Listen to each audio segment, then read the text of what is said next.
Assalamualaikum dan salam sejahtera. Kita masih lagi dalam Matematik SPM. Hari ini kita akan bincangkan tajuk kecerunan dan luas di bawah graf. Kita terus kepada soalan ke-6. Rajak 6 menunjukkan graf laju masa bagi pergerakan dua zarah P dan Q dalam tempoh 55 saat. Graf OABC mewakili pergerakan zarah P dan graf ORD mewakili pergerakan zarah Q. Kedua-dua zarah bermula dari titik yang sama dan bergerak melalui laluan yang sama. Perhatikan, ini adalah graf laju masa. Soalan A. Nyatakan laju seragam dalam ms kuasa negatif 1 bagi zarah Q. Langkah pertama, kita perlu mengetahui graf untuk zarah P dan graf untuk zarah Q. Perhatikan di sini, graf untuk zarah P ialah OABC dan graf untuk zarah Q adalah ORD. Soalan pertama, kita perlu mencari laju seragam untuk zarah Q. Kawasan graf yang mendatar ini adalah kawasan laju seragam bagi zarah Q. Maka, laju seragamnya adalah 25 ms kuasa negatif 1. Kita tulis di sini. A jawapannya ialah 25 ms kuasa negatif 1. Soalan B. Diberi bahawa jarak yang dilalui oleh kedua-dua zarah dalam tempoh T saat adalah sama. Hitung nilai T. Kamu perlu mencari nilai masa T ini. Clue yang diberi ialah jarak yang dilalui adalah sama. Jarak bagi zarah P adalah sama dengan jarak bagi zarah Q. Ini ialah clue pertama. Langkah pertama, kita perhatikan bentuk graf bagi zarah P. Bentuk yang pertamanya adalah segitiga, bentuk yang keduanya adalah segi empat tepat. Sekiranya kamu sudah mahir, terus buat penggiraan. Sekiranya kamu masih belum mahir, lukis bentuk, masukkan nilai dan baru kamu lakukan pengiraan. Perhatikan begini. Langkah seterusnya, kita lukis dahulu bentuk untuk graf bagi zarah P.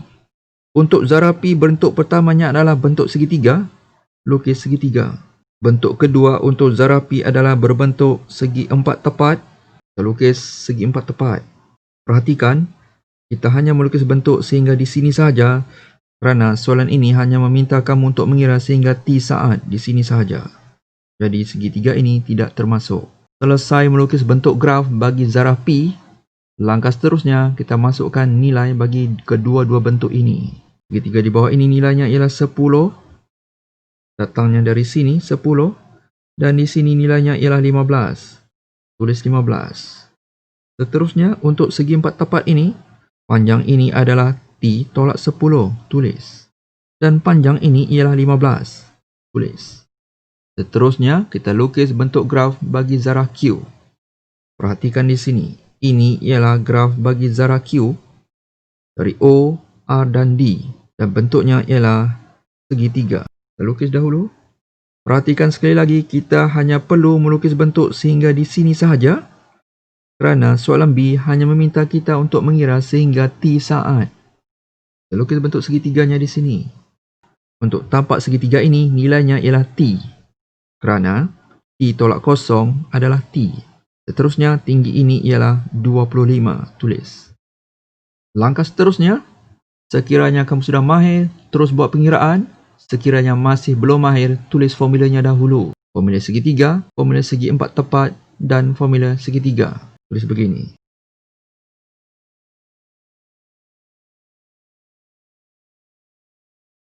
Langkah seterusnya, kita masukkan semua nilai ini ke dalam formula yang telah kamu tulis ini. 1/2, darab tapaknya 10, darab tingginya 15.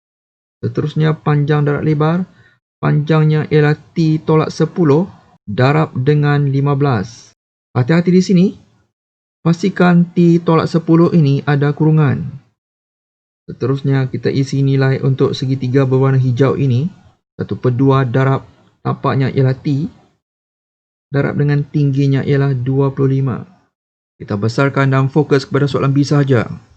Langkah seterusnya kita asingkan ketiga-tiga ini dengan kurungan. Begini. Segi 3 berwarna kuning 1 kurungan. Segi 4 tepat berwarna biru 1 kurungan. Dan segitiga yang berwarna hijau ini 1 kurungan. Seterusnya, kau masukkan kesemua nilai ini ke dalam kalkulator dan mengira menggunakan kaedah alfa. Kita lakukan sekarang. Kurungan 1/2 darab 10 darab 15 tutup kurungan tambah kurungan kedua yang berwarna biru. Hati-hati di sini. T ini kita tukar kepada X. Tekan alfa X tolak 10 tutup kurungan darab 15. Tutup kurungan yang berwarna merah. Tekan alfa sama dengan yang berwarna merah. Kurungan 1/2 darab dengan T. Kita gantikan T ini dengan X. Tekan alfa X. Dan darab dengan 25 tutup kurungan. Seterusnya tekan Shift, Calculate dan tekan sama dengan. Jawapan X kamu ialah 30. Perhatikan, jawapan X kamu ialah 30. X ini sebenarnya adalah T. Maka T kamu ialah 30 saat. Tulis. Maka jawapan kamu ialah T sama dengan 30 saat. Selesai soalan B. Seterusnya soalan C. Hitung kadar perubahan laju dalam ms kuasa negatif 2 bagi zarah P dalam 10 saat yang terakhir. Sebelum kamu menjawab soalan C, kita tulis dahulu nilai T ini sama dengan 30 saat. Begini. T ini nilainya 30. Tulis. Soalan C ialah menghitung kadar perubahan laju. Kamu dikehendaki menghitung kadar perubahan laju bagi zarah P dalam 10 saat yang terakhir. 10 saat yang terakhir ialah di kawasan garisan ini. Perhatikan semula. Kadar perubahan laju yang dikehendaki untuk soalan ini adalah pada 10 saat yang terakhir. Perhatikan di graf kamu, tidak ada nilai 10 saat yang terakhir. Walaupun begitu, kamu tidak perlu risau kerana sepanjang garisan ini kecerunannya sama. Maka kamu hanya perlu mencari kecerunan graf ini sahaja. Apabila kamu dapat mencari kecerunan bagi garis BC ini, maka kamu akan dapat kadar perubahan laju untuk 10 saat yang terakhir. Formula bagi kadar perubahan laju ialah jumlah perubahan laju bahagi dengan jumlah perubahan masa. Kita tulis begini. Jumlah perubahan laju adalah 15 hingga 0, 15 tolak 0. Dan jumlah perubahan masa adalah 55 tolak 30. 15 tolak 0, 15. 55 tolak 30 adalah 25. Sekiranya kamu mahir terus buat pengiraan, sekiranya masih lemah, lakukan pengiraan menggunakan kalkulator. Jawapan kamu adalah 3/5. Dan perhatikan unit di sini, ambil unit ini dan salin di sini. Maka, kadar perubahan laju bagi zarah P dalam 10 saat yang terakhir adalah 3/5 ms kuasa negatif 2. Setelah kamu jawab soalan C, maka selesailah keseluruhan soalan 6 ini. Jangan lupa subscribe. Assalamualaikum dan salam sejahtera.